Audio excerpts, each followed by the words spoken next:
حضرت امیر المومنین حضرت سیدنا عمر بن خطاب رضی اللہ تعالی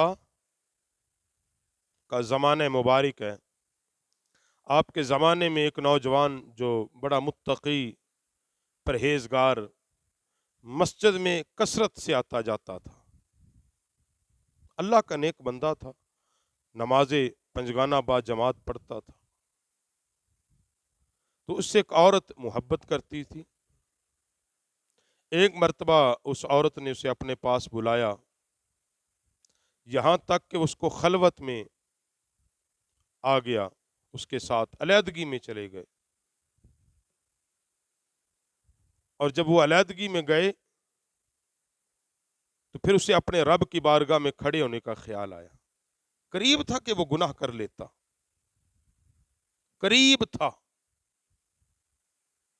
جب اس کو یہ خیال آیا کہ حشر کے دن اللہ کے دربار میں کھڑے ہونا ہے، اگر رب نے پوچھ لیا میرے سامنے جو تو کھڑا ہے، کیا اس دن میں نہیں تھا جس دن تو گناہ کر رہا تھا؟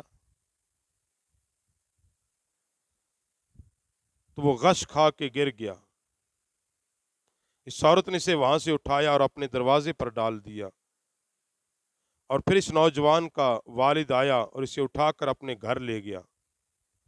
لیکن اس نوجوان کا رنگ پیلا پڑ چکا تھا، وہ مسلسل کانپ رہا تھا، یہاں تک کہ اس کا انتقال ہو گیا، فوت ہو گیا۔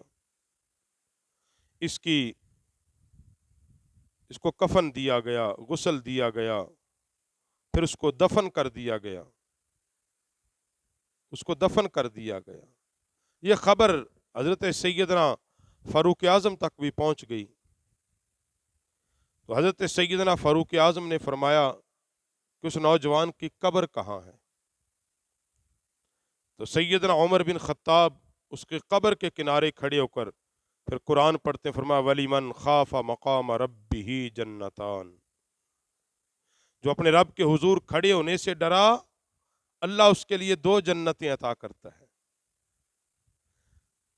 اور بعض نے اس روایت کے ہاں یہ بھی لکھا، سیدنا فاروق اعظم رضی اللہ تعالیٰ عنہ نے قبر پہ کھڑے ہو کے قرآن کی یہ تلاوت کی، وَلِمَنْ خَافَ مَقَامَ رَبِّهِ جَنَّتَانِ، کہ اے نوجوان قبر والے، کیا رب کا وعدہ پورا ہوا ہے؟ تو اس کی قبر سے آواز آئی، اے عمر، بے شک اللہ نے مجھے 2 جنتیں عطا فرما دی، 2 جنتیں اللہ نے مجھے عطا فرما دی، وہ مجھ سے راضی ہو گیا، اس نے 2 جنتیں عطا۔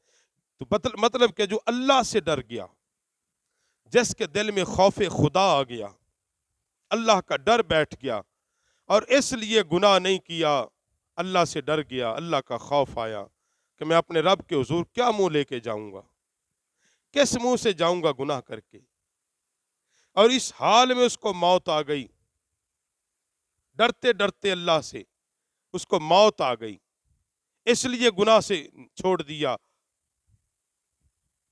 اللہ کے خوف سے۔ تو پھر اللہ اس سے راضی ہو جاتا ہے، اور اللہ جب راضی ہوتا ہے پھر اس کو 2 جنتیں عطا فرماتا ہے۔ اور حضرت سیدنا یحییٰ بن معاذ فرماتے ہیں، سب سے بڑا دھوکہ اور سب سے بڑی جرت یہ ہے کہ گناہ گار بندہ اپنے گناہ پر ندامت کا اظہار کرے اور اللہ عز و جل سے عفو کی امید رکھے، اور اعمال صالح کیے بغیر اللہ عز و جل کی بارگاہ سے نیکیوں کے حصول کی امید رکھے، عمل کیے بغیر جزا کا انتظار کرے، اور حد سے بڑھنے کے باوجود اللہ سے مغفرت کی تمنا کرے۔ حضرت سیدنا یحییٰ بن معاذ فرماتے ہیں کہ سب سے بڑا دھوکہ یہ ہے اور سب سے بڑی جرت یہ ہے کہ ہے بھی گناہ گار اور اپنے گناہ پر شرمندہ و نادم بھی نہیں ہوتا، اور پھر بھی کہتا اللہ معاف کرے گا۔ جی ہمارے یہاں یہی ہے نا، گناہ بھی کرتے ہیں اور شرمندگی بھی نہیں، بلکہ بڑا سینہ تان کے کہتے ہیں کہ میں نے کیا ہے، پھر میں نے یہ کر دیا، دیکھو میں نے اس کو پھدو بنا دیا، اور پھر کہ اللہ مجھے معاف کرے گا۔ کہ اس سے بڑا دھوکہ اور کیا ہے؟ ایک بھی نیک عمل نہیں کیا، ایک نماز نہیں پڑھی، صلہ رحمی نہیں کی، روزہ نہیں رکھا، حسن اخلاق سے پیش نہیں آیا، اور پھر بھی کہتا اللہ میرے نام اعمال میں نیکیاں لکھ دے۔